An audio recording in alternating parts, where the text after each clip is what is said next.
se transforma ahora en el centro Baruch Hashem, de toda la alianza internacional.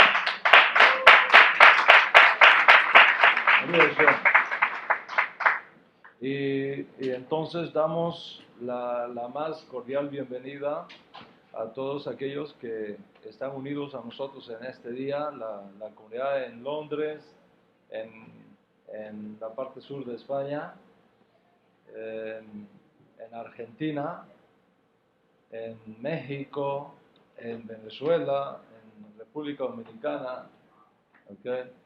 Y otros tantos países que están unidos a nosotros hoy vía el milagro de la tecnología. Y damos gracias al Eterno por concedernos esta bendición de este día. Hashem nos ha guardado y nos ha permitido llegar a esta clase, que es la 11ª clase de la serie Eligiendo tu Judaísmo, que vamos a estar compartiendo en este horario. Después en la tarde, con la bendición del Eterno, a las 2:30 de la tarde, hora de Nueva York, vamos a estar compartiendo la clase número 12 de Eligiendo tu Judaísmo. De manera que vamos a tener un día rico hoy aquí del estudio de la Torá. Nos vamos a gozar juntos en todas las cosas que el Eterno sin duda tiene para nosotros. Esta serie de Eligiendo tu Judaísmo no sale del aire, sino que es una respuesta a malos entendidos que se dan, sobre todo dentro de las comunidades emergentes hoy día en el mundo, tanto de judíos como de justos de las naciones. Y debido al hecho de que estas comunidades emergentes están saliendo de las ruinas teológicas dejadas por las enseñanzas equivocadas acerca de la Torá, acerca de Mashiach, acerca de todo lo que tiene que ver con la vida en su integridad y su relación con Hashem. Debido al hecho de que toda esta masa, toda esta generación nueva de creyentes no ha tenido nunca una formación hebraica, no ha tenido nunca una formación acerca del judaísmo como tal. Cuando... Ay, muchas gracias.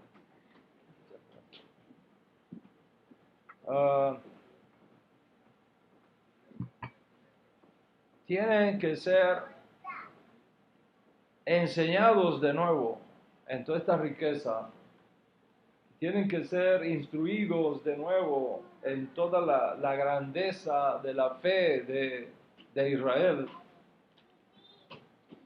Y aprender que hoy día existen muchas alternativas, muchas tendencias, muchas tradiciones y muchos ritos dentro del judaísmo único que recibimos un día por mano de Moshe desde Sinaí. Quiere decir entonces que el judaísmo que nosotros tenemos hoy día, judaísmo que ustedes conocen, que ustedes ven, del cual ustedes oyen y del cual posiblemente muchos de ustedes han explorado,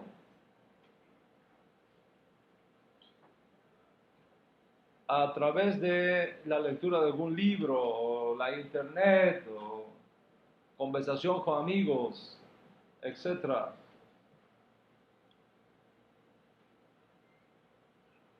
Da la impresión para muchos de que ese judaísmo con el cual usted se ha encontrado es el único que existe. Y no es así realmente. Hay muchas escuelas. El judaísmo que hoy día existe en el mundo es el resultado de adaptaciones, de contextualizaciones necesarias para ser relevante en las nuevas condiciones que el hombre vive. La esencia que no cambia de lo que un día Dios nos entregó por medio de Moisés. Antes de venir para este santo lugar donde estamos reunidos hoy, yo estaba conversando con mi esposa y le decía, Hani, lo que pasa es que cuando una verdad que tiene el poder de impactar el mundo entero, cuando un símbolo que tiene el poder de impactar el mundo entero se masifica en la población, la tendencia es dañar ese símbolo. La tendencia de la gente es manipularlo, cambiarlo.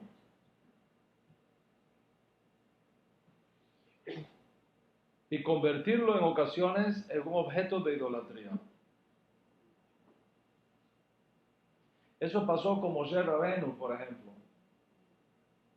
En la propia historia de nuestro pueblo hay ejemplos constantes de eso. Lo cual nos dice el cuidado que tenemos que tener con las grandes verdades que tienen el potencial de cambiar toda una generación. ¿Qué pasó con Moshe cuando estuvo 40 días y 40 noches en el monte?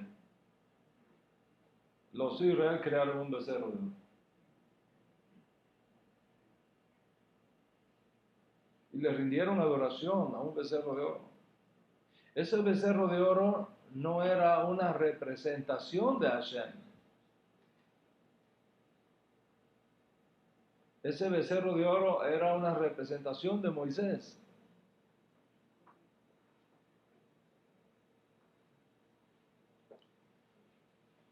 La gente piensa que el becerro de oro es Abodá Zará, pero no es una Abodá Zará en el sentido de que ese era el Dios que ellos pensaban que era Yuhei Bajé.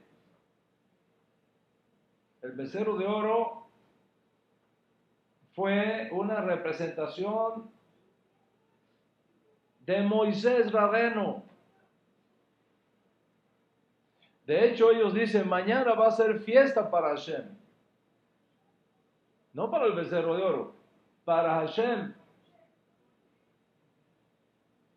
Y le dice a los Israel, estos son tus dioses, tus Elohim, que te sacaron de Egipto.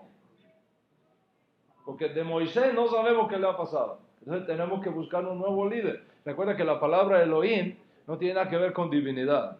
Elohim, ¿qué quiere decir Elohim?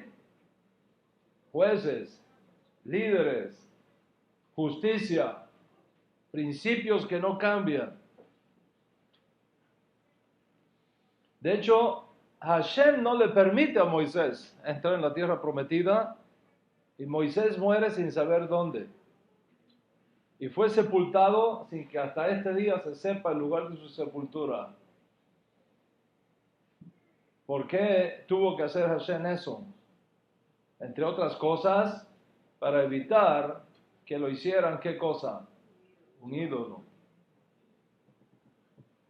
¿Qué pasó con la serpiente de bronce que Moisés levantó en el desierto? Unas generaciones más tarde, los hijos de Israel la adoraron como si fuera una divinidad. ¿Y qué tuvo que hacer un buen rey de Israel? Destruirla, hacerla polvo, acabarla.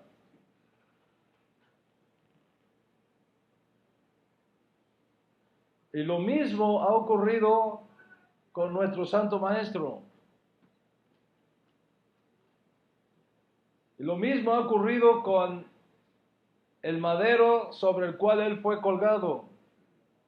La gente unos siglos más tarde convirtieron aquel madero en una cruz, en un crucifijo que hasta el día de hoy la gente adora.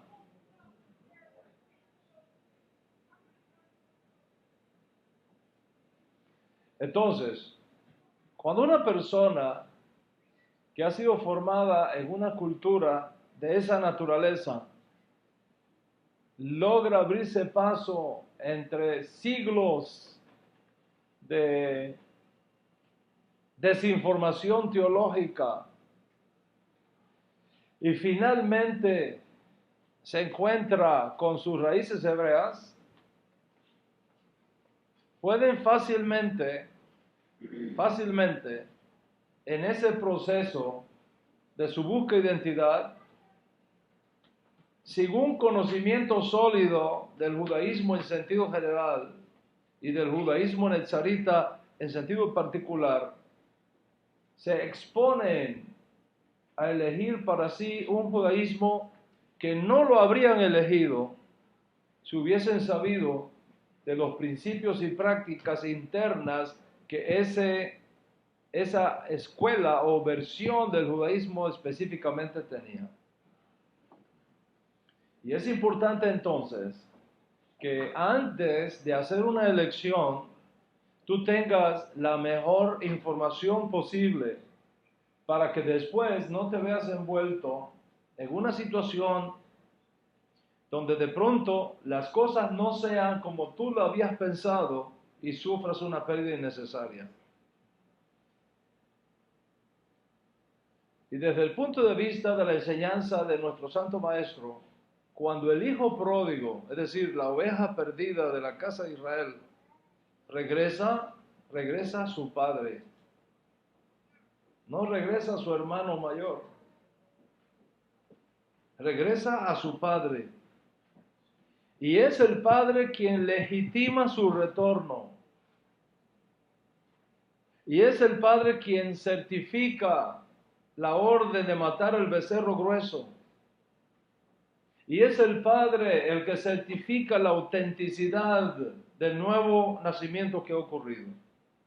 En otras palabras, quien pone el vestido nuevo, los zapatos nuevos, el anillo nuevo y ordena la fiesta para la oveja perdida que regresa, para el hijo que regresa, después de haber perdido toda su identidad en una provincia apartada, quien establece todo esto no es el hermano mayor, es el padre.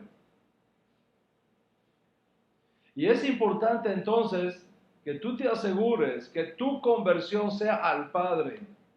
Porque cualquier conversión que no sea al Padre no es legítima.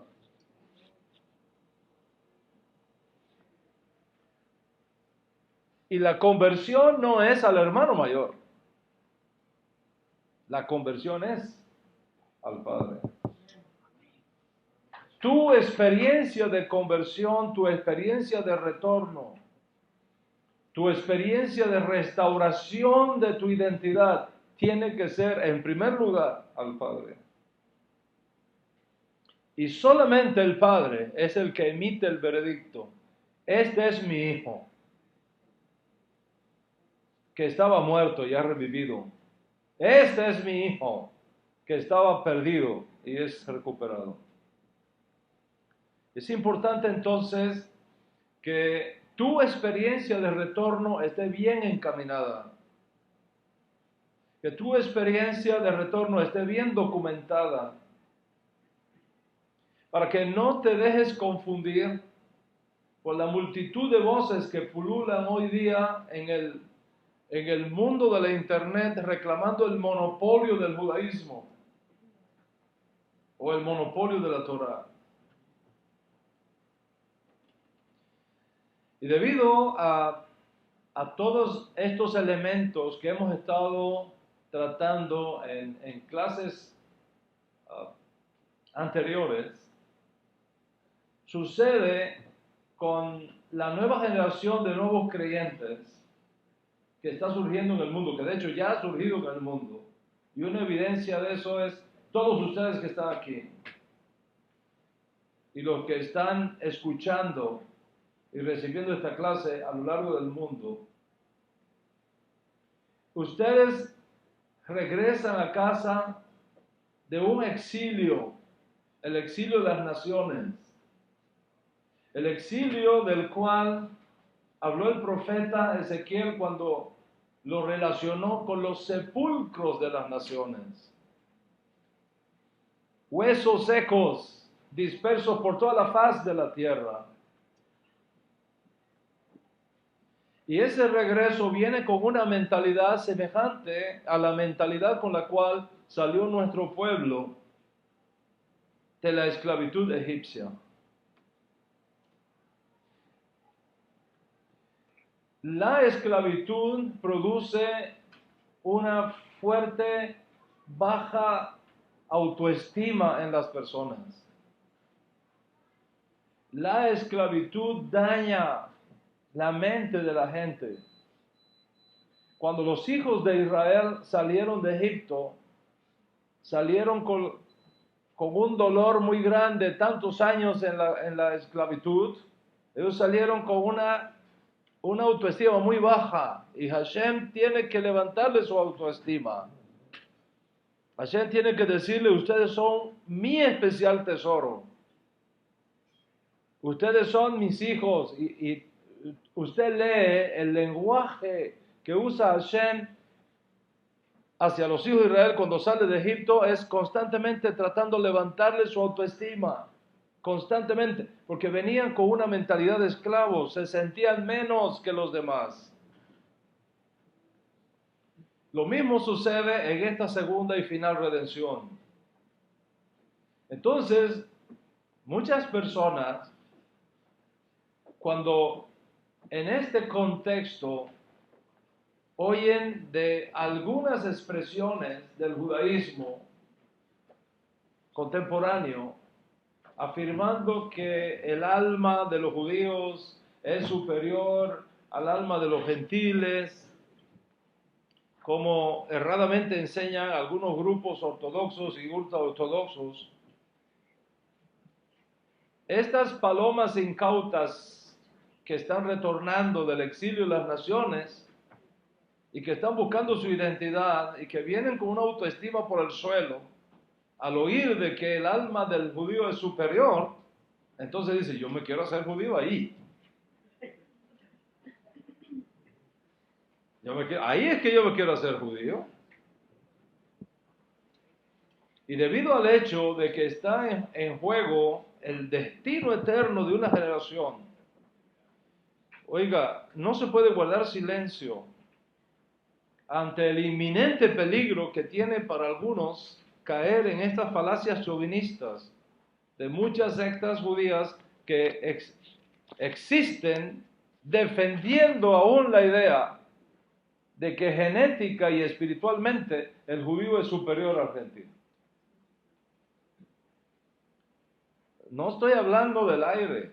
Les voy a citar, por ejemplo, al gran cabalista Yeshaya Tishby en su libro La teoría del mal a la luz del pensamiento luriano. Haciendo un estudio de las enseñanzas del gran cabalista Isaac Luria del siglo XVI, Yeshaya Tishby dice lo siguiente, y cito: está totalmente claro que todo el proyecto de la salvación está diseñado exclusivamente para los judíos. ¿Está oyendo eso? El proyecto de la salvación está diseñado exclusivamente para los judíos, por cuanto los no judíos tienen un alma satánica proveniente del lado femenino de la esfera del mal.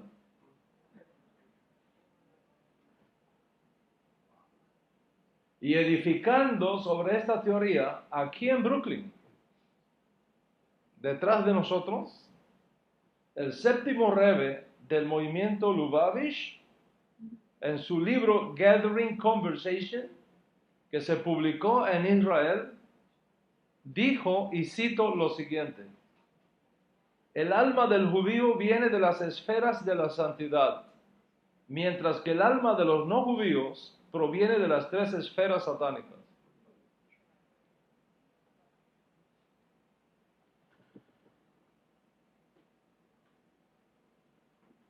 Y uno de los discípulos del Rebbe, Schneerson, el rabino Ginsburg, hace una pregunta retórica que raya en lo más grotesco que yo alguna vez haya escuchado, cuando propone la siguiente pregunta y sugiere la siguiente respuesta utópica, y cito, dice el rabino Ginsburg: si un judío tiene necesidad de un hígado y pasa a un inocente no judío, debido a que el alma de un judío es de un valor más infinito, ¿permitiría la Torá quitarle el hígado y dárselo al judío? Esa es la pregunta hipotética que él hace. La respuesta hipotética que da es la siguiente: posiblemente sí. Porque el alma del judío es de un valor infinitamente superior al alma del no judío. Basta que cambiemos la palabra judío por la palabra alemán, o por la palabra aria, y tendríamos una horrible respuesta de por qué el holocausto. En efecto, como ya trágicamente sabemos, el sueño del tercer rey alemán en lo relacionado con la falsa supremacía de la raza aria se volvió una política del nacionalsocialismo de aquellos días. Y lo más horrible se da cuando Hitler da la orden para que altos oficiales alemanes embarazaran a mujeres escogidas para producir una raza superior que dominara al mundo y tener al resto como esclavos. Y cuando nos encontramos entonces con este loco de Adolfo Hitler creyendo estas cosas y ordenando trasladar al judío alemán a los campos de concentración y a las cámaras de gas por considerarnos una raza inferior, podemos entonces comprender el peligro de estas ideas antijudías, anti-Torah, que se han infiltrado lamentablemente como toxinas letales en muchas expresiones del judaísmo como lo conocemos hoy día, tanto en Chabad como en Breslov, como en el resto de otros grupos hasídicos y los Haredim modernos, ya sea en Israel o en otras partes del mundo. Y debido a la vulnerabilidad que los judíos emergentes tienen y los justos de las naciones tienen, porque son desconocedores de esto por un lado y por el otro vienen mordidos y dañados por todas estas falsas teologías que por años ha estado dominando el mundo. Este tipo de lenguaje, este tipo de teologías, este tipo de judaísmo que no tiene nada que ver con la Torá, les da la oportunidad de sentirse superiores. Y entonces cae en el peligro de un lavado de cerebro que viene después bajo la forma de ultraortodoxia. Y eso es lo que explica muchos de los casos de estos jóvenes buenos, nobles, puros, que son adoctrinados en estas enseñanzas de chauvinismo religioso y que tienen una raíz sefardí, por ejemplo, convertidos de pronto en Breslov, como si fueran askenazis de la Edad Media.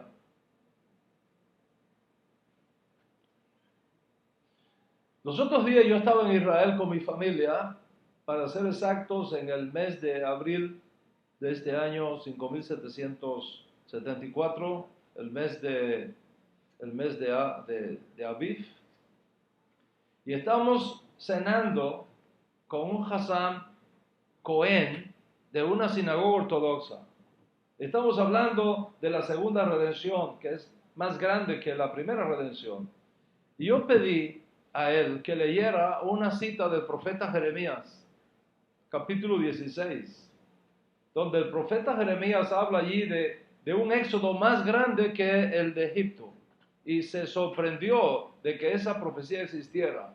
Nunca en su vida había leído el libro de Jeremías. Ni una sola vez. Y voy a decirles esto para que no les tome de sorpresa. Pocos rabinos son entrenados y educados en el estudio crítico de las Sagradas Escrituras. Es más, tienen prohibido leer hasta el profeta Daniel.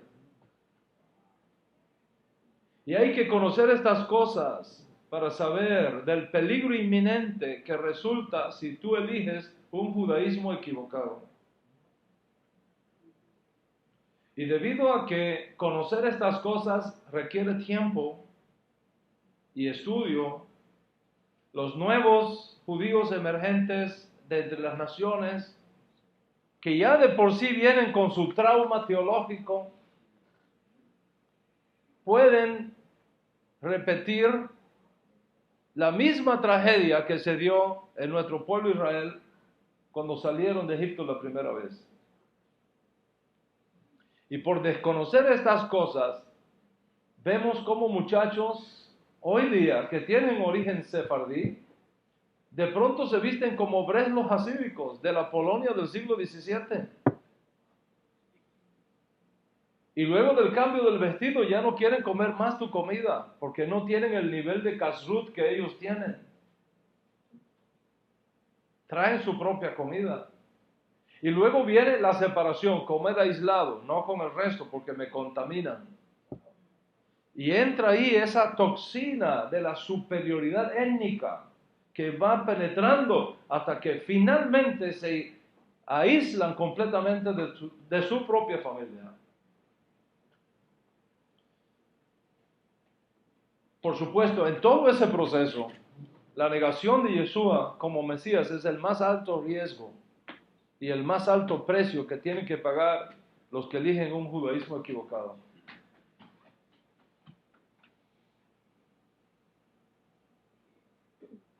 Consecuentemente, una serie como esta era necesaria, no solamente para que tú sepas de las diferentes formas en que el judaísmo existe hoy día, tradicional, ortodoxo, hasídico, ultraortodoxo, neortodoxo, reformista, conservador, ultraconservador, reconstruccionista, caraíta, samaritano, etcétera, sino también para que conozcas el judaísmo que profesamos en esta casa, es decir, el judaísmo netzarita. Y es por eso que he venido enseñando acerca de nuestro judaísmo. Y les he dicho que el nombre incluso de nuestro judaísmo proviene del Código Real y proviene del Tanaj. Y a esa interpretación del judaísmo único recibido de Moshe, que surge alrededor de la figura de Yeshua como Mesías, la tradición que resulta de su vida y la tradición que resulta de sus enseñanzas y que fue preservada para nosotros por los escritos de sus estudiantes originarios, es lo que da pie a lo que llamamos el judaísmo netzarita que profesamos en esta casa. Quiere decir que este judaísmo que tú ves aquí no es algo que nosotros estamos inventando en estos días, sino que se trata de una hermosa tradición que viene precisamente de la vida y del legado del más extraordinario de todos los hijos de Israel, alguna vez conocido, su majestad Yeshua Mashiach.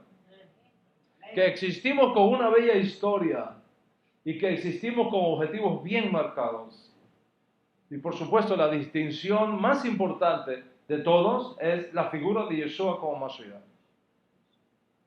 Por tanto, la presencia de Mashiach entre nosotros nos impone ciertos criterios y nos impone ciertos principios que son diferentes al resto del judaísmo, que no reconoce todavía a Yeshua como Mesías. y en las otras expresiones del judaísmo que hemos estudiado, no conocen todavía que Yeshua es el Mesías. En nuestro judaísmo nezarita hemos encontrado y tenemos al Mesías del cual hablaron Moisés y los profetas. Y esto hace una enorme diferencia. Y así como la unidad y la unicidad de Dios son asuntos que no podemos negociar nunca, Yeshua tampoco puede ser negociado por nosotros. Y así como la Torá no es asunto negociable para nosotros, Yeshua tampoco es negociable para nosotros. Antes de venir para esta conferencia, mi esposa y yo estábamos hablando y ella me preguntaba, ¿qué vamos a hacer?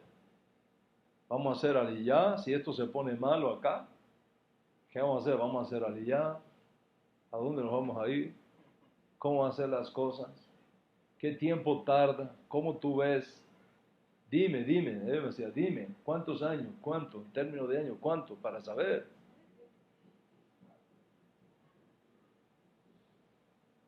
Yo le decía a ella, para hacer aliyá y recibir todos los beneficios del Estado de Israel, para nosotros es bien fácil, bien fácil, bien fácil. Negamos a Yeshua como Mashiach, mañana mismo nos dan los papeles. Esa es la verdad. Ahora, yo prefiero quedarme aquí con Yeshua que estar en Israel sin Yeshua.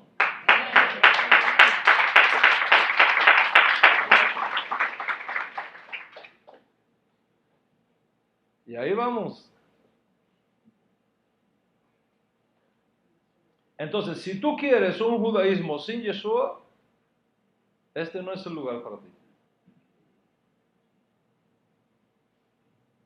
Porque el judaísmo que practicamos en esta comunidad, que es una comunidad formada en su mayoría por justos de las naciones, es el judaísmo para los justos de las naciones, que practicamos en esta comunidad, como en otras comunidades de la alianza, esta forma de judaísmo es con Yeshua, no sin Yeshua. En otras palabras, nosotros no cambiamos a Yeshua por un pedazo de papel.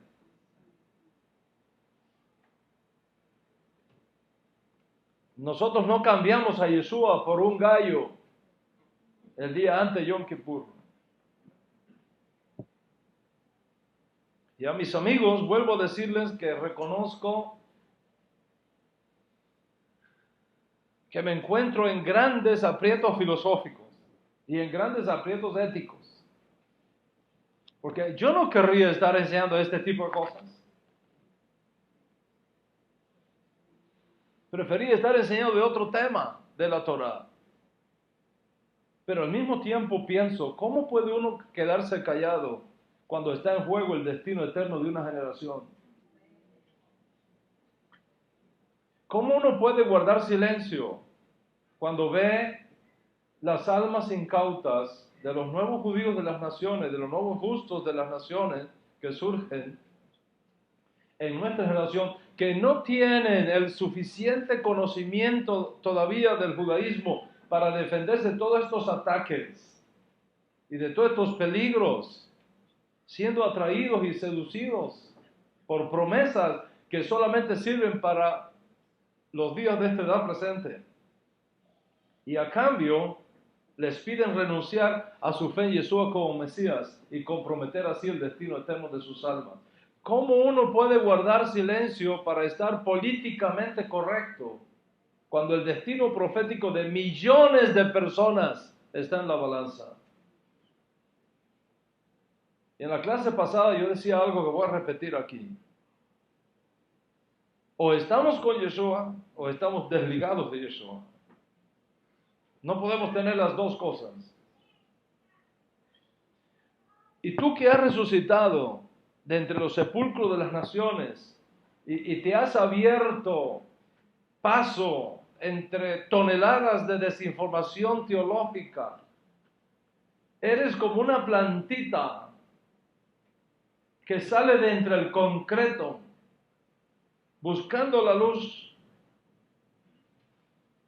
Y si no tienes este conocimiento que estás recibiendo aquí, te expones a ser plantado en cualquier terreno sin saber que allí en ese terreno hay toxinas y hay pesticidas que tienen el poder de destruir tu fe en Yeshua como Mashiach. Y entonces es mi responsabilidad mostrarte todas las opciones. Y luego, si tú eliges un judaísmo donde se te exija desligarte de Yeshua, no puedes decir nunca que no te lo advertimos y que no lo sabías. Yo quiero que tengas la mejor información que pueda darte, porque siento en mis hombros la responsabilidad de hacerlo por encomienda de mi maestro. Y frente a estos hechos que he puesto delante de ti, deberás también conocer los hechos que determinan la esencia misma de nuestra fe netzarita, de nuestro judaísmo netzarita. Y es por eso que he venido mostrando algunas cosas importantes con respecto a nuestro judaísmo netzarita. La primera cosa que enseñé es su diversidad. No podemos ser tan ilusos de pensar que el judaísmo netzarita que nosotros practicamos hoy día es una copia del judaísmo de los días de Yeshua. No lo es. No lo es.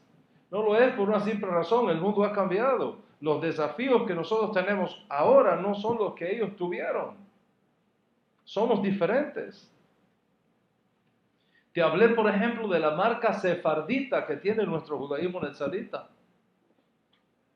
Te hablé de la confirmación arqueológica que demuestra, más allá de cualquier duda razonable, la existencia histórica de Nazrat o Nazaret, una aldea de judíos bien establecida en los días de Yeshua.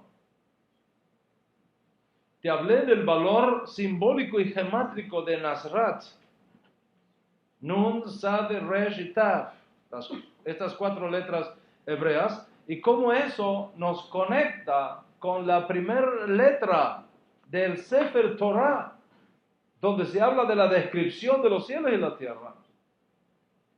Y hoy, con la ayuda del Eterno, vamos a avanzar un poco más en este extraordinario tema, viendo las diferentes ramificaciones que el judaísmo nezarita tiene y que está relacionado precisamente con el nombre de Yeshua min Nazrat. Piensa en esto.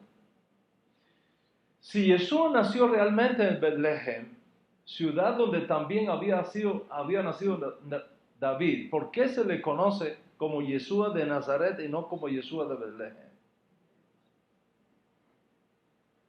¿Por qué no se le reconoce como Yeshua mi Galil o como Yeshua mi Kefar Nahum, por ejemplo, donde pasó la mayor parte de su vida en la Galilea? ¿Por qué Yeshua mi Nazrat? ¿Por qué Yeshua de Nazaret, una pequeña aldea judía donde no llegaban a 500 personas judías las que vivían allí, agricultores y artesanos? Ya te he dado la primera razón en clases pasadas, la gematría del término Nazrat, que nos conecta con la primera letra de la Torá. En otras palabras, la Bet, que significa casa en hebreo, nos está diciendo al conectarla con Nazrat, miren una casa, pongan atención a una casa, pongan atención a una Bet. Y la segunda conexión profética gira alrededor de la discusión que hubo con respecto de Yeshua en Jerusalén. Se discutía si era profeta o no era profeta. Y al saber que era de la Galilea, dice, escudriña y ve que de la Galilea no se levanta ningún profeta. De hecho, los profetas mismos llaman a Galilea, Galilea de los gentiles. ¿Por qué? Porque en la Galilea, en esa tierra, fue donde se mezclaron lo santo con lo profano, lo limpio con lo impuro, la luz con las tinieblas en los tiempos de la monarquía dividida. Porque a diferencia de los babilonios que permitían a sus conquistados vivir en comunidades, los asirios tenían una política exterior diferente. a los conquistados no los dejaban vivir en comunidades, sino que los entrecazaban entre asirios y los conquistados para destruir totalmente su identidad. Y eso es lo que explica por qué los israelitas llevados a Babilonia mantuvieron su identidad judía, mientras que los israelitas que fueron llevados a Siria perdieron su identidad judía, y los que quedaron en Israel después de la conquista de los asirios también la perdieron, porque los asirios trajeron gente de allá y los mezclaron con los israelitas de acá para procurar destruir su identidad. Y es por eso que el Israel del norte pierde su identidad cuando son conquistados por los asirios. Cuando los cambios religiosos se dan en el norte de Israel, después de la monarquía dividida, primero con Jeroboam y luego con la ocupación asiria, dejando ya de ser una monarquía y convirtiéndose en una provincia del imperio de Asiria, no es de extrañar que se transformó en una región de gentiles. Eran vistos como gentiles, criadores de puercos. Y al oír que Jesús era de la Galilea, dicen, escudriña y ve que de la Galilea no se levanta profeta.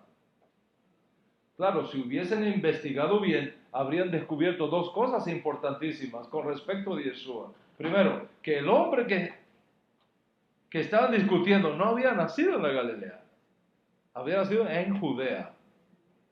De hecho, nació en Belén, la ciudad de David. Y segundo, habrían descubierto que no obstante, hay una profecía que dice que en esa Galilea se iba a levantar una luz que iba a iluminar toda aquella tierra.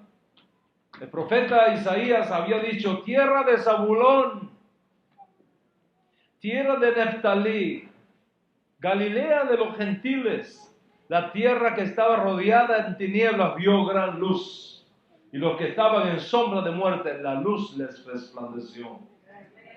Y estaba profetizado que precisamente allí donde las tinieblas del paganismo que se introdujeron en Israel, una gran luz aparecería. Esa luz que fue vista en Génesis capítulo 1 y que fue luego escondida para ser revelada en el tiempo futuro. Y de esa luz, aquel joven judío extraordinario dijo, yo soy esa luz que ha venido al mundo, para que todo el que está en tinieblas sea iluminado. Yo soy la luz del mundo, el que me sigue no andará en tinieblas. Lo dijo allá, en la tierra de sombra de muerte. Vea entonces la relación entre la Galilea de los gentiles, tierra de sombra de muerte, y la profecía de Isaías diciendo, el día vendrá cuando allí va a surgir una luz. Y Jesús diciendo ahora, yo soy la luz. Es decir, yo soy aquel profetizado por Isaías, que en la región de sombra de muerte aparecería repentinamente una luz. Y esto se hace evidente también al comienzo mismo del servicio a Dios iniciado por Yeshua, cuando un judío le dice a otro judío, hemos hallado al Mesías, del cual hablaron Moisés y los profetas, a Yeshua mi Nazrat, Yeshua de Nazaret. Y este otro judío protesta inmediatamente, ¿de Nazaret? ¿De Nazaret puede salir algo bueno? Vea la mala fama que tenía Nazaret. Y todo esto se había evitado si estos amigos le dicen a este amigo, hemos hallado a Yeshua de Belén. Ya, se resolvió el problema. Pero ellos no escogieron Belén. Ellos dijeron de Nazrat, con todos los riesgos que implicaba. ¿Y por qué lo hicieron? ¿Dónde está en el Tanaj, en la escritura hebrea, la expresión Netzarim, de donde viene nuestro judaísmo? ¿Dónde está? ¿Cómo puede decirme alguien Nazaret o Nazrat que esto es algo serio y profético si esta ciudad no existió en los días de los profetas? Por lo tanto, los profetas no pudieron haber profetizado sobre ella.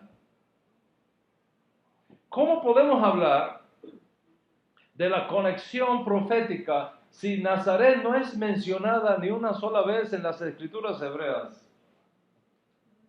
¿Cómo podemos creer entonces que la movida de los padres de Yeshua a Nazaret, a Nazrat, fue el cumplimiento de lo dicho por los profetas que habría de ser llamado Netzarín, cuando tal profecía no se encuentra en ningún lugar del Tanaj? ¿Cómo respondemos a esto? Respondemos a esto tratando de leer la escritura con una mente israelita, con una mente hebrea de aquella época, no del siglo XXI, de aquella época. A la hora de estudiar la literatura hebrea, incluyendo el Código Real, tenemos que recordar que antiguamente los sabios presentaban muchos puntos de vista sobre el tema que estaban tratando. Nosotros hoy día, con una mentalidad tecnológica, con una mentalidad modernista, con una mentalidad del siglo XXI, estas cosas nos parecen extrañas, pero era precisamente lo normal en el mundo de los sabios antiguos. Por ejemplo, lo que a nosotros nos parece hoy día contradictorio, para ellos era parte de su sistema de interpretación de la Escritura. Los antiguos piadosos, cuando se acercaban a la Escritura, no veían un texto simplemente en su sentido básico, en su sentido literal, sino que por cada texto de la Escritura que estaban estudiando, ellos veían alusiones de eventos, tanto pasados como futuros. Ellos interpretaban la Escritura teniendo metodologías que a nosotros hoy nos parecen simplistas o fuera de contexto, pero para ellos no era así. Y en este sentido, cuando los antiguos se encontraban con un profeta, cuando los antiguos se encontraban con un sádic, no lo veían como el resto de las personas. Ellos sabían que el sádic, el profeta, tenía valores de santidad muy altos. Tenían capacidad de Ruach HaKodesh. Ellos sabían que a un sádic le podían ocurrir milagros y revelaciones extraordinarias en un mundo espiritual y totalmente distante y oculto para la mayoría de la gente. El Talmud, por ejemplo, nos cuenta de un sádic, un hombre muy piadoso, que él tenía una virtud, no tenía nada suyo, nada suyo. Todo lo que tenía lo daba. Y la familia sufría incluso por eso. Un día le llegó la hora de casarse la hija.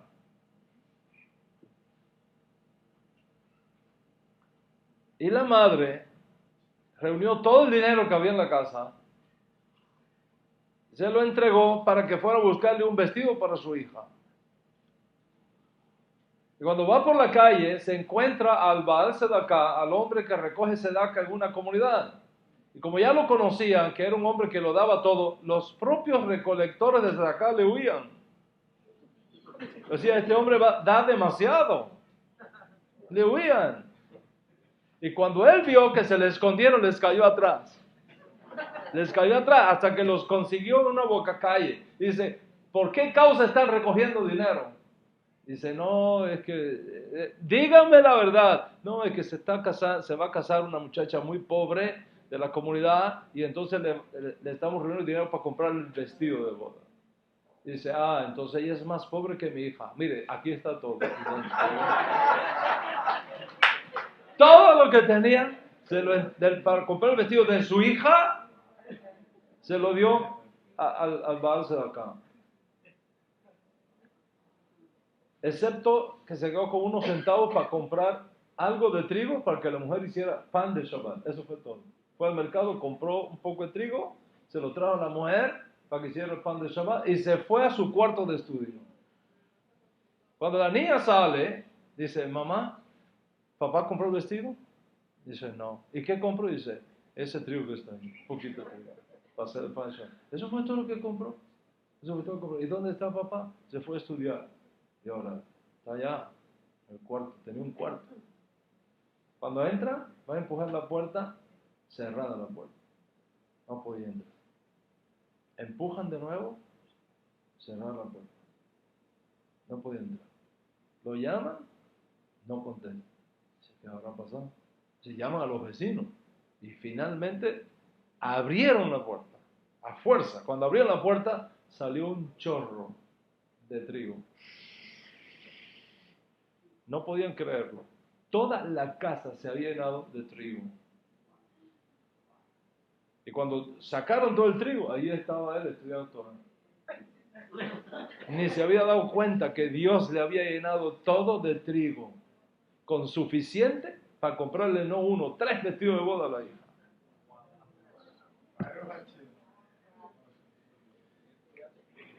Entonces, los antiguos sabían que cuando se encontraban con un tzadik, estaban al lado de milagros. Porque Dios les hacía milagros a los tzadikim. Y desde esta perspectiva, para los antiguos, cada cosa que le ocurría a un tzadik, lo veían conectado con la Torah, predeterminado con la Torah. Y cuando ellos se encontraban con un tzadik, querían ser como el tzadik. Querían caminar como él. Querían cantar como él. Querían vestir como él.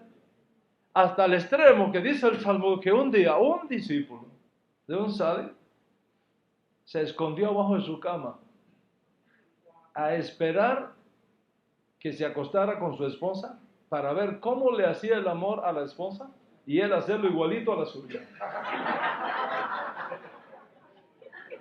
Sí, a nosotros nos parece esto hoy día ridículo, totalmente ridículo. Ni se le ocurra hacer eso en mi casa. Pero para aquella gente de aquella época, ese era su estilo de vida, eso era su mentalidad. Cuando a un tzadik le ocurrió una cosa, ellos decían, eso tiene que estar en la Torah. Si nosotros podemos estudiar la Torah y profundizar en ella, vamos a encontrar todas las conexiones proféticas y vamos a descubrir por qué se llamó así, por qué fue que dijo esto, por qué fue que fue allá. Entonces, la vida de un tzadik era una agadá viviente. Era algo que atraía. De hecho, la palabra agadá es un término arameo que significa lo que te atrae. La agadá, las agadot, es algo que atrae a la persona, capta el corazón de la persona. Por eso es que los midrashim son tan atrayentes. Usted empieza a leer los midrashim y eso los atrae mucho.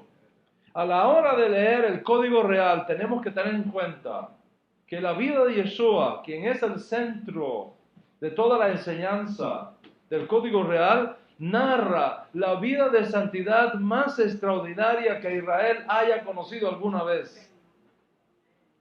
Y debido a su talla y debido a su santidad, experimentaba milagros y señales milagrosas que luego son registradas por sus estudiantes más íntimos. Los padres de Yeshua eran gente piadosa. Habían vivido un espíritu de temor al cielo como muy pocos en Israel. Esta gente vivía trayendo honor a Dios en cada aspecto de sus vidas. Y Dios les respondía con milagros extraordinarios fuera de lo común. Los padres de Yeshua eran de aquella generación de judíos piadosos que estaban dispuestos a sacrificar sus vidas por el honor de Dios. Y para ellos, Mesirut Hashem, es decir, la abnegación absoluta para hacer la voluntad de Dios, incluso al precio de sus vidas, no era un asunto cuestionable. Ellos vivían en un permanente estado de Kiddush Hashem, de santificación del nombre de Dios. Y cada cosa que hacían, ya sea comer, dormir, trabajar, incluso el lugar que visitaban, ellos lo veían como siendo guiados por la Shekhinah. Y los sabios que compusieron estos escritos que ahora llamamos el Código Real, eran hombres santos, piadosos. Para darnos cuenta de la gran santidad que reunía la vida de estos hombres, la sola sombra de ellos sanaba a los enfermos. La gente traía a los enfermos y los ponía en las calles para que cuando estos tzadikim pasaran, la sombra que proyectaba sanaba a los enfermos. La ropa que ellos usaban se la llevaban a un enfermo que estaba distante, se la ponían encima y el enfermo se sanaba. Eran cosas extraordinarias. Imagínate ese cuadro. Imagínate el nivel de energía que brotaba de estas grandes dosis de Kedushá con la que esta gente vivía. Cada palabra que salía de la boca de un sádic era visto como inspiración divina. Y las historias que nosotros tenemos en el Código Real, en los Midrashim, en el Talmud y en otros escritos judíos, no son historias para entretenernos con cuentos bonitos. Constituyen profundos mensajes enraizados en la Torá, con letras, con marcas, con expresiones, con combinaciones de letras de la Torá, para que luego al unirlas podamos descubrir que había allí un mensaje codificado de extraordinario poder y de extraordinaria belleza. Y teniendo en cuenta cómo eran vistas y cómo eran trazadas y explicadas las cosas entre los santos de aquella época, considera por qué entonces se nos dice en el Código Real que la movida de la familia real de Yeshua a Nazaret, no fue vista simplemente por una decisión política, sino que fue un acto profético enraizado en la Torá. Nazrat, que es el nombre hebreo de Nazaret, era considerado muy despectivamente. Ser de Nazrat era crecer sin tradición, sin valor, sin importancia. Era como mencionar un barrio malo en nuestras ciudades modernas. Y pretender ser algo viniendo de Nazaret era ganarse automáticamente el rechazo. Y eso es precisamente lo que los profetas habían anunciado. Que el Mesías sería rechazado por sus propios hermanos. El propio padre de Yeshua se llamó Joseph. Joseph ben David. El nombre Joseph evoca la memoria del primer hijo de Jacob con Rachel, que fue rechazado por sus propios hermanos. Visto entonces superficialmente, Yeshua es los antiguos veían e interpretaban estas cosas. Yeshua es mucho más que simplemente Yeshua ben Yosef. Es también Yeshua, el hijo del rechazado. Joseph, el hijo de Raquel, fue despreciado por sus hermanos. No lo estimaron. La escritura nos cuenta que Jacob envía a Joseph a saber sobre el estado de sus hermanos. Y Joseph salió de la tienda de su padre desde el valle de Hebrón y fue a Siquén. ¿Y qué le pasó a Joseph cuando llegó a sus hermanos? ¿Lo recibieron o lo rechazaron? Lo rechazaron, lo burlaron. Su vida misma fue puesta en la balanza y fue menospreciado hasta la muerte. El profeta Isaías va a decir luego del Mesías, no tiene aspecto hermoso. No tiene nada que promueva valorarlo. Fue despreciado y desechado por los hombres. Un varón de dolores, experimentado en quebrantos. Fue uno de quien los hombres esconden el rostro, despreciado y no lo estimamos.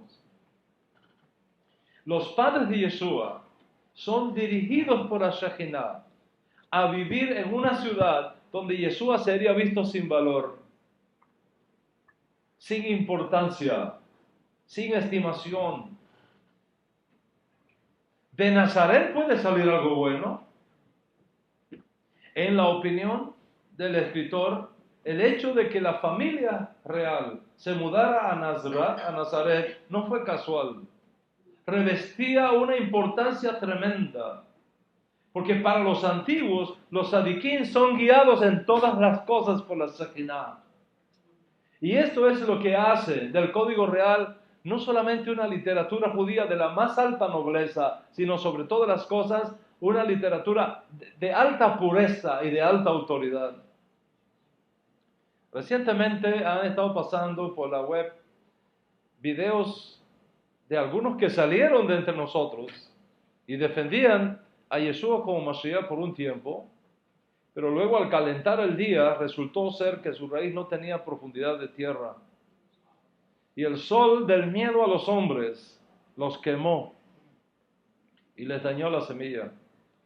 Y ahora se la pasan enviando mensajes sublimales por las redes sociales intentando demostrar, como Simón Kefa aquella madrugada, que yo no tengo nada que ver con ese hombre.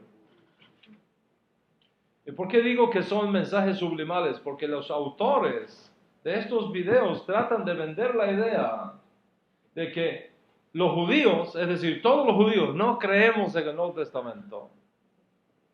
Y esto es totalmente falso.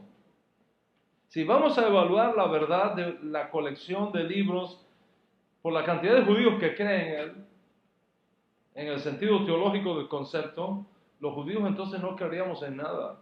Porque la mayoría de los judíos en el mundo, de los 15 millones de judíos que se cree que hay en el mundo, la mayoría no solamente no creen en el Nuevo Testamento, ni siquiera en el Tanaj creen.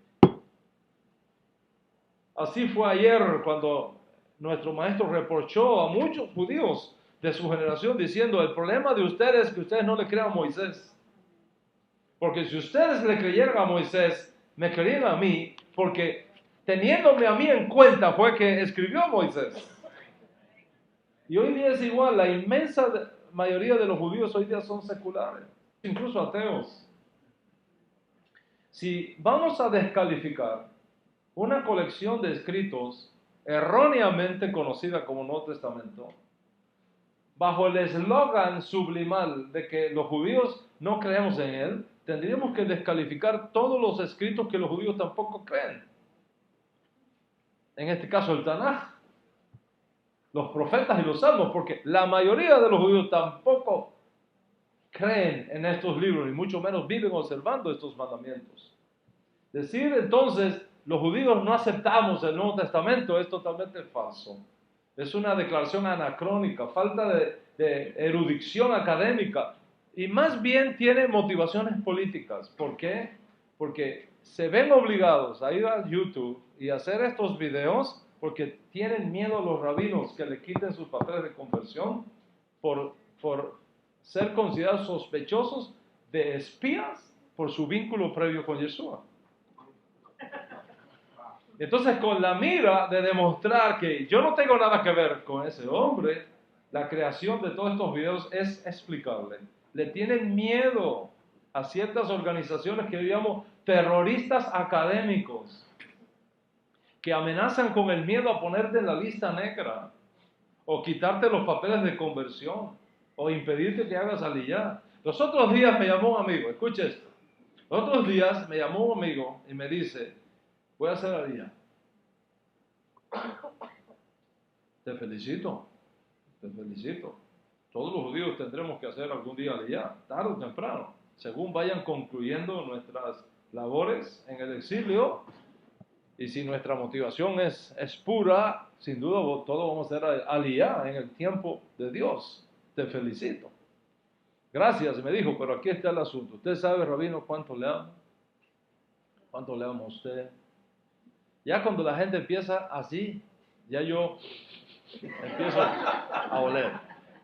Dice, rabino, usted sabe cuánto yo le amo, cuánto aprecio todo lo que usted nos ha enseñado de Torah, pero mire, si me ven con usted, me van a estropear la aliyá. Entonces lo estoy llamando para despedir. ¿Despedirte? ¿Cómo es eso? Ya usted sabe, como en Israel lo conocen a usted y saben de sus creencias con el tema de Yeshua, si me ven con usted, eso me puede causar problemas y me pueden quitar los papeles. Y ya usted sabe cómo es eso. Y es por eso que lo llamo para despedir. ¿Cómo lo ven? Otro me envió un correo electrónico diciéndome, no soy estudiante suyo, no soy discípulo suyo, no soy mesiánico, ni soy nezarita, ni pertenezco a AME. Ahí tengo el correo. Así me escribió. No soy estudiante suyo, no soy discípulo suyo, no soy mesiánico, no soy nezarita, ni pertenezco a AME. Y ayer estaba comiendo conmigo en la casa. Tenía la llave de mi casa. Entraba, cuando iba de viaje, entraba, dormía en mi propia cama.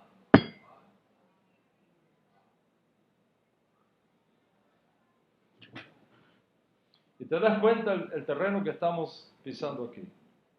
Les amenazan con negarte la entrada a Israel.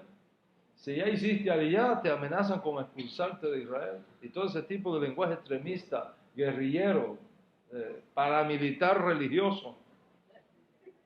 Como es el caso de la organización que está aquí en Brooklyn, que se llama Yad Lehaim, por ejemplo, la más extremista organización judía que combina con fuertes influencias políticas en Israel, que va de casa en casa, gente noble, buena, para amenazarles de misioneros, de espías de Dan Ben Abraham, que supuestamente los está enviando para Israel para convertir a los judíos al cristianismo.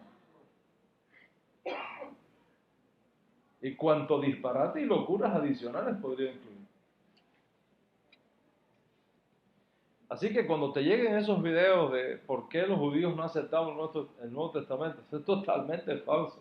Es una declaración anacrónica que no revela sino la falta de erudición académica en estos términos y que no tiene otras motivaciones que políticas, es decir, estar bien con los hombres. Porque detrás del escenario hay manipulación y hay miedo y hay ansiedad.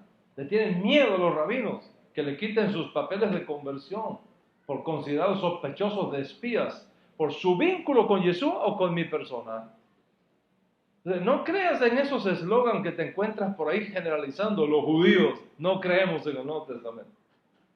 En primer lugar, es falso porque la motivación con que se hace es falsa. Está llena de cobardía, de manipulación política, de extorsionismo espiritual. En segundo lugar, porque ningún judío puede hablar por otro judío. En tercer lugar, porque si vamos a ser consecuentes y rechazar la colección de escritos llamada Nuevo Testamento porque los judíos no creen en él, tendríamos que también rechazar el Tanaj, porque la mayoría de los judíos no creen en el Tanaj. En cuarto lugar, es falso porque decir los judíos no creen en el Nuevo Testamento, porque todo judío bien informado sabe y conoce perfectamente que durante toda la historia ha habido judíos que sí hemos creído en el Nuevo Testamento. Yo soy judío y yo creo en la legitimidad de los escritos helenizadamente llamados Nuevo Testamento. Aunque yo sé todo lo que ha habido detrás y las manipulaciones que ha habido detrás, tenemos suficiente inteligencia académica y hemos sido entrenados en el arte de la crítica bíblica por muchos años con grandes maestros y eruditos para saber diferenciar entre una cosa y la otra. Y en segundo lugar, porque no es cierto que grandes maestros judíos no hayan creído nunca que Yeshua es el Mesías y que el Nuevo Testamento es literatura confiable. Y yo no voy a hablar de mí, no voy a hablar de mí, ¿okay? No voy a hablar de mí porque en definitiva pueden decir, bueno, el problema es que hace 20 años él era cristiano. Yo no escondo mi historia, está escrita en un libro que usted lo puede comprar, que se llama Raíces Hebreas del Cristianismo. Ahí está escrita toda mi historia. Yo no la niego, no tengo por qué negarla porque es mi historia de redención. En mi caso fue como Abraham. Yo fui como Abraham, un adorador de ídolos, hasta hace 24 o 25 años atrás, cuando Dios me dio toda esta revelación. Y como Abraham yo dejé Ur y me fui a la tierra de promisión. No tenemos por qué esconder esa historia. Pero no voy a traer mi caso, o el caso de muchos como yo, porque podrían decir, bueno, todavía a él le quedan reminiscencias. Voy a presentar casos de judíos que nunca conocieron otra religión que el judaísmo. ¿Qué pensáis, por ejemplo, de Ignacio Leinstein, Shelita, gran rabino de Hungría? Un día le regalaron una Biblia que acaba de salir, de publicar, que tenía el Nuevo Testamento incluido. Y él no lo sabía. Y cuando abre la Biblia, justo la abre por el lado del Nuevo Testamento. Y cuando vio el nombre allí de Jesús, la tiró. Y la cogió y la tiró para un rincón. No la quiso ver más. Un tiempo después, dice, voy a leer esto. Empieza a leerlo. Y ahí descubre que el Jesús que él estaba leyendo allí no se llamaba Jesús, era Yeshua, era un hermano del judío. Empieza a leer y empieza a leer. Y se hizo un fan de Yeshua. Al punto que confiesa públicamente su fe en Yeshua como Mashiach. I have a question. That is the time? No. Porque yo estoy viendo, y yo estamos viendo el tiempo. Pero me está entrando un olor de la cocina. Y como veo eso, todavía no es hora de la segunda ciudad. ¿Cómo está? ¿Qué hora es? ¿Qué? 12:40. No, pues quiero que ese reloj esté bien. Esta es la introducción de la clase. Dios de Israel. Cuando supieron, escuchen esto, cuando supieron que este gran rabino Ignaz Liechtenstein había reconocido a Yeshua como Mashiach, lo citaron todos los rabinos a una corte jurídica, una corte rabínica en Budapest. Y cuando entró le gritaron, retráctate. Y este rabino dijo, yo me retracto si ustedes me convencen que estoy equivocado. Y murió rabino creyendo que Yeshua era el Mashiach. Y enseñando acerca de él todos los días de su vida. ¿Y qué vamos a decir del gran rabino de Bulgaria, Daniel Sion? El hombre que Dios escogió para salvar a toda la comunidad judía de Bulgaria de los campos de destrucción de los nazis. Creyente en Yeshua como Mashiach hasta el último momento de su vida, maestro del código real. ¿Y qué vamos a decir del gran rabino de Roma? Que fue creyente en Yeshua como Mashiach hasta el último momento de su vida. Israel Soli lo declararon hereje. Por 35 años estuvo enseñando Torah y Nuevo Testamento. ¿Y qué vamos a decir del gran rabino Gil Solstowski? Descendiente de una ilustre familia de rabinos. A los 17 años ya tenía su esmijá como rabino. Y él también fue llamado a formar parte, nada menos que de maestro de Talmud en una ilustre yeshiva en Tel Aviv, cuando reconoció a Yeshua como Mashiach. Fue apedreado por los rabinos locales, tuvieron que llevarlo al hospital. No se dejó intimidar por su fe. Murió creyendo y confesando que Yeshua es Mashiach. ¿Cómo vas a creer entonces en esas declaraciones difamatorias y no autorizadas que afirman que el pueblo judío no cree en el Nuevo Testamento, que no quiere saber nada del Nuevo Testamento, cuando hoy día el Nuevo Testamento se enseña como literatura en ciertos cursos en universidades de Israel? Hay universidades en Israel que requieren el estudio del Nuevo Testamento como requisito de tu graduación. Y ahora te encuentras con los misioneros ortodoxos enviados para socavar la fe en Yeshua como Mashiach, diciendo que el Nuevo Testamento no es confiable porque contiene textos cambiados. No, el Nuevo Testamento no es confiable, tiene textos cambiados y añadidos. Lo que esto dicen lo que saben, pero no saben lo que dicen. Porque si vamos a usar los mismos argumentos, tendríamos serios problemas con el Tanaj. ¿Por qué? Porque en el Tanaj también tenemos las mismas discrepancias. Les voy a mostrar en los 20 minutos que me quedan algunas de ellas.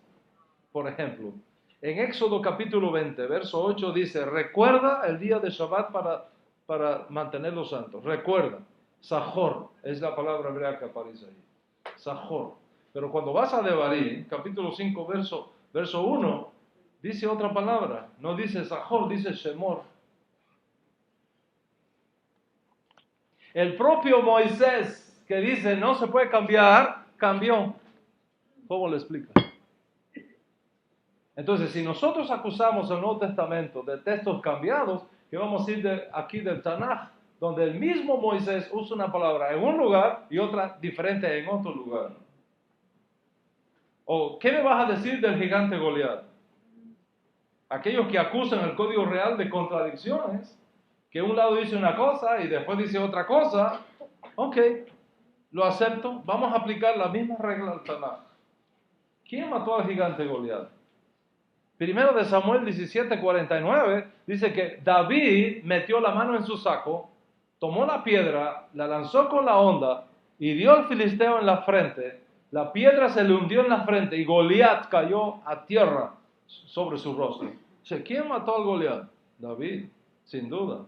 Pero en 2 de Samuel capítulo 21 se dice otra cosa. Dice, de nuevo hubo guerra con los filisteos en Gob y el Hanán de Belén mató a Goliat. Entonces, mi querido misionero ortodoxo, ¿quién mató a Goliat? Porque en un libro dice David y en el otro libro dice el Hanán. Y ambos, David y el Hanán, eran de Belén. Entonces, ¿quién mató a Goliat? ¿Y qué hacemos con Primera de Samuel y Segunda de Samuel? Por ejemplo, y Crónicas. Segunda de Samuel 21:24 dice, el rey David dijo a Araúna, no, sino que ciertamente por precio te lo compraré, porque no ofreceré al Señor mi Dios holocausto que no me cueste nada. Y David compró la era y los bueyes por 50 ciclos de plata. ¿Por cuántos ciclos de plata? 50. Pero en Primera de Crónicas, capítulo 21, versos 24 y 25, dice otra cosa. Dice, el rey David dijo, no, sino que ciertamente lo compraré por su justo precio, porque no tomaré para el Señor lo que es tuyo, ni ofreceré un holocausto que no me cueste nada. Y David dio 600 ciclos. O sea, ¿acá cuánto dio? 50. ¿Y ahora cuánto dio acá? 600 ciclos. ¿Cuál fue el precio real? ¿Qué vamos a decir con todas estas cosas? Porque si aplicamos la misma lógica y la misma medida que los misioneros usan para destruir el Código Real, tendríamos también que descalificar al Tanaj. ¿Por qué no lo hacemos? ¿Por qué no descalificamos al Tanaj con todas estas aparentes contradicciones y discrepancias? Porque nosotros entendemos cómo era la mentalidad de los antiguos, cómo calculaban las cosas, cómo hacían sus interpretaciones de la Torá. Hemos sido educados y hemos aprendido a leer la Torá como si fuésemos los destinatarios y a estudiar la Torá como si fuésemos los escritores de la Torá. Y esto requiere estudio, requiere maestría, requiere erudición que falta completamente en aquellos que lanzan estos videitos totalmente fuera de cualquier mínimo nivel académico. Porque la propia Torá establece, las propias leyes de explicación de la Torá establece, cuando dos textos aparentan contradicción, hay que buscar un tercero que resuelva la discrepancia. Entonces, ¿qué tenemos? ¿Cuál es el problema con estos textos que he mencionado del Tanaj? ¿Hay problemas con el Tanaj? No hay ningún problema con el Tanaj. Es nuestra falta de información lo que está en juego. En el caso de David, 50 ciclos de plata. Pero lo que no sabe la gente es que David pagó 50 ciclos de plata por cada una de las 12 tribus de Israel. 50 por 12, ¿cuánto es? Ahí están los 600. ¿Y quién mató al gigante Goliat? ¿Quién mató al gigante Goliat? Lo mató David, es cierto, pero lo mató también Elegen. ¿Cómo es eso? Porque Goliat no era un nombre propio. era un nombre como el faraón que se le daba a diferentes gigantes. No era un mismo gigante, eran dos diferentes que tenían el mismo nombre. Lo mismo sucede con el Código Real. Y específicamente con el caso de Yeshua min Nazaret, que los misioneros ortodoxos afirman que se trata de una profecía inventada, cuando dice que la movida de Yeshua Nazaret es interpretada por el escritor nezarita como el cumplimiento de una profecía, cuando tal profecía no existe. No hay ninguna profecía que diga tal cosa. El autor está cometiendo un error. Está citando un profeta, haciendo al lector creer que está leyendo algo profético cuando en realidad no lo es. ¿Cómo vamos los judíos a creer en el Nuevo Testamento cuando está citando versículos que no existen en la Biblia hebrea? Ese es el argumento. ¿Cuál es el problema? Olvidar que los antiguos tenían una metodología de estudio de la Torá y de interpretación de la Torá totalmente diferente al sistema matemático y preciso que ellos usamos. Ellos usaban metodologías que a nosotros hoy día nos parecen simplistas. Pero como dije, cuando un antiguo veía a un sabio o un profeta, lo veían diferente al resto de las personas. Ellos sabían que un sabio, que un profeta tenía valores de santidad muy altos, tenían capacidad de Ruach HaKodesh y consecuentemente cada movida que hacían podían encontrar una respuesta en la Torá. Consecuentemente, cuando ellos vieron que los padres de Yeshua se mueven a Nazaret, dice, eso no fue casualidad. Ahí hay algo escondido.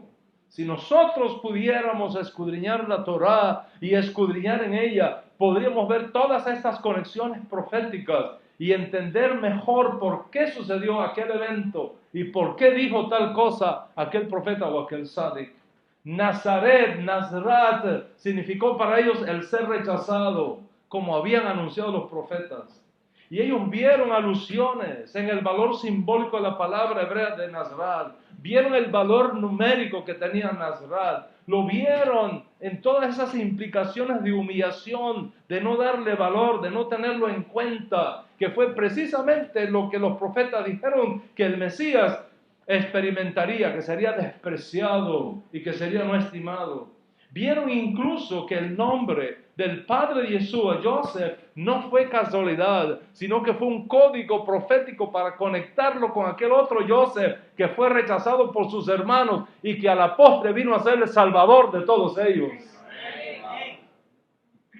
Y además hicieron otra conexión profética importante, como está en Isaías 11:12, donde dice el profeta, saldrá una vara del tronco de Isaí y un vástago retornará de sus raíces.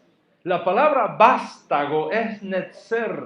La palabra vástago es netzer. Tiene la misma raíz de Nazrat. Y ellos sabían que en hebreo, cuando dos palabras tienen la misma raíz, hay una conexión profética entre ellos. Y el santo escritor del Masoreta Nezarita vio allí lo que a simple vista no era observable, que la movida del niño Yeshua a Nazrat estaba conectado con Netzer, la profecía del Mesías que hablaba de la grandeza del hijo de Isaí. Y cuando tú pones todo esto, el efecto cumulativo de todas estas evidencias nos envía un mensaje extraordinario. No hay casualidad aquí. Nos hemos encontrado con el Mesías, Yeshua min Nazrat.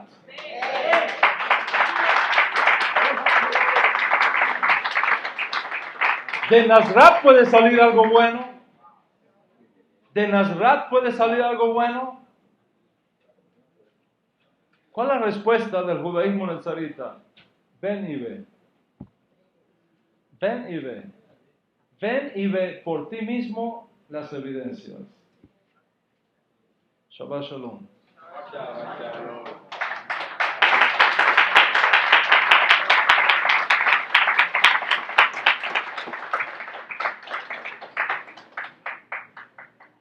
Concluimos así nuestra clase de hoy para el mundo de afuera y para ustedes. Y mientras concluimos acá, vamos a hablar algo privado aquí a la comunidad.